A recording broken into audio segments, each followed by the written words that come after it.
The hook for this lesson, and as an old man, I find it annoying when people ask to use the bathroom in a public setting, right? So you all saw that quick 30-second video I made with the old man yelling at the kid and all that, right? Hey everybody, we're going to do our lesson today on code switching. Does anybody know what code switching means? All right, so I'm going to give you an example of code switching. Like when I come to work, I change my way of speaking than I would at home or with my friends. Does that make sense? Just like you people do, I hope. Now, when you guys are out on a Friday night, sipping on your old duels or whatever you do, walking around the park at night playing, you've got a different language than you use in front of your parents or your nana or your aunties, right? Yeah? Code switching. Switching it up amongst your friends, switching it up amongst the peers you're with or whatever. Does that make sense? Code switching, all right? Some of us are better at it than others. Mr. Burke needs to work at it a lot. Sometimes I bring my construction mentality and my construction habits with me, but I'm in a school, in a teaching environment, so I have to switch up my code, right? Does that make sense? Code switch, okay. Now, here's some of the terms involved in this lesson. Bilingual, you all know what that means. Able to speak more than one language, right? And fluently. Register, how about register? You know what it means? It's the level of formality that you use in your speech, okay? Make sense? Then you've got the accent. You know, if you're in one country, you come to another, you're bringing your accent with you, right? If you come from a different region, you're bringing your dialect. Yes? So we speak English here in Boston. But if I were to go to Florida, I just said Florida. We have a Floridian here. I'm sure when you hear us talk, there's a difference in the way that you speak in your native Florida. Yes? Yeah, right? A big difference, right? From New England to Florida, right? Then you got your Boston accent, like myself. I work on not having it as much as I normally would when I'm talking amongst people. So my wife works as an executive, and she brings her Boston accent with her, and she now works with people in Canada as a group via Zoom and Skype and all that, and they crack up at her Boston accent. They love it. They love it. And you probably don't even realize you have them. Right? Are you guys with me? Give me an example of a Boston phrase that someone wouldn't understand. Yeah, so park, car, right? Wicked. They be saying wicked a lot. Wicked. Florida says we said wicked a lot. We do, right? Oh, that's wicked good. Pissa used to be a big word. I don't know if we still use that one here in New England. Oh, it's wicked pissa, right? When I was growing up, everything was wicked pissa. Right? So we got these terms we use. Yeah. Now they make commercials that go viral with people with their Boston accent. Sam Adams uses Sam Adams brewed in Boston, and they got all their commercials based on that. But it's good we have a Floridian here who recognizes that. Right? What about gotta? I got it. Right? Gotta. I got it. What's gotta mean? You guys know. Got to. Means, yeah, I have to do something, right? I got it.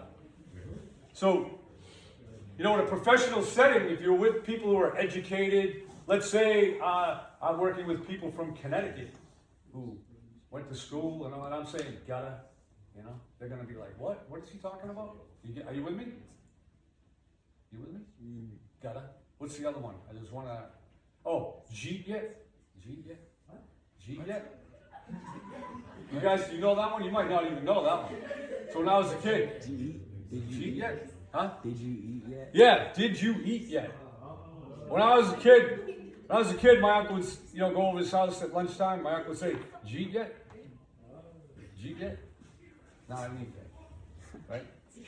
So some of the old ones are fading away. You guys must have lingo that you use. I wish you could share some with me that like your generation. I'm going to be honest with you, and I think I told you this already. When you guys are talking in front of me, full on just letting it all go, I can hardly understand a word any of you are saying. Like, it's in your register, right? It's in your dialect. It's in your fluency, like how smooth you speak. I'm not a very fluent speaker, as you all know. I do a lot of bumping around, trying to put my thoughts to the brain to get out to you people. And sometimes I catch myself and I realize I must be torturing these poor young people when I'm doing something with a lesson with you guys. And you guys are all very good about it. And I appreciate that. So fluency, right? Be able to speak smoothly. Inference. What are you inferring? What is the message you're trying to say? So if I'm saying something and I'm saying it in my register and in my accent and my regional way of speaking, and I'm talking to a worker, they might not understand a word I say. Does that make sense? So we have to think about that. So the hook for this lesson was, if y'all remember, I made the video on restroom versus bathroom. And as an old man, I find it annoying when people ask to use the bathroom in a public setting, right? So y'all saw that quick 30-second video I made with the old man yelling at the kid and all that, right? So that is what got me thinking about this lesson.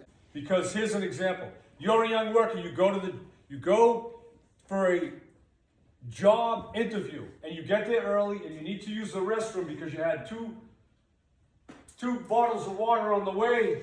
You're a little nervous, you're gonna go in and sit for the interview, you wanna use the restroom, right? Mm-hmm. So you go up to the reception desk and you ask the person, you don't say, yo, where's like, one of the terms you hear in construction is the head. They call that the bathroom, the head, where's the head? That's not appropriate for that setting, right? It might be on a job site. You say these things on a job site, you don't want to say it in a professional setting. So that's where you adjust your dialect. Huh? Your dialect. Your dialect, right? We're code switching, right? Like, oh, I'm not here, I'm there. I gotta switch my code. So how would you ask as a young person going in for an interview? How would you ask that receptionist? Where's the restroom? Yeah, you would say, Excuse me. Hello, have a good day. Hello, I'm here for an interview, and before I go in, I'd like to use the restroom. Could you tell me where that is, or something like that, right? Give a little information on why you're standing in front of this reception desk, so that they know you didn't just walk in off the street and you're trying to use the bathroom/restroom, right? Which people do. So you want to kind of introduce yourself a little bit, why you're there, and then make that move, right? So that's way different than if you were in school and you went up to your instructor and you said, can I get a pass to go to the bathroom? Which drives an old guy like me crazy, and we're working on that, right? May I go to the restroom, right? And versus if you're with your buddies and you're outside, oh, heads up, I gotta go into Taco Bell and I gotta what I gotta do, right? There's a difference, right? Right, okay. So, as carpenters, we have our own terms in language too, right? Like you guys know these words. Plumb, perfectly vertical and straight. But a new worker might not know that. Make sure that wall's plumb. And you'll walk away. Young worker, old guy, listen, we're building this wall. When you're done, make sure it's plumb and you walk away. Now, I didn't consider, what does this kid know? What terms does he know?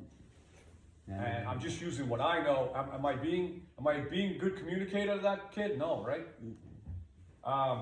Level, perfectly, we know what that means, right? When two pieces meet at a 90, we know that.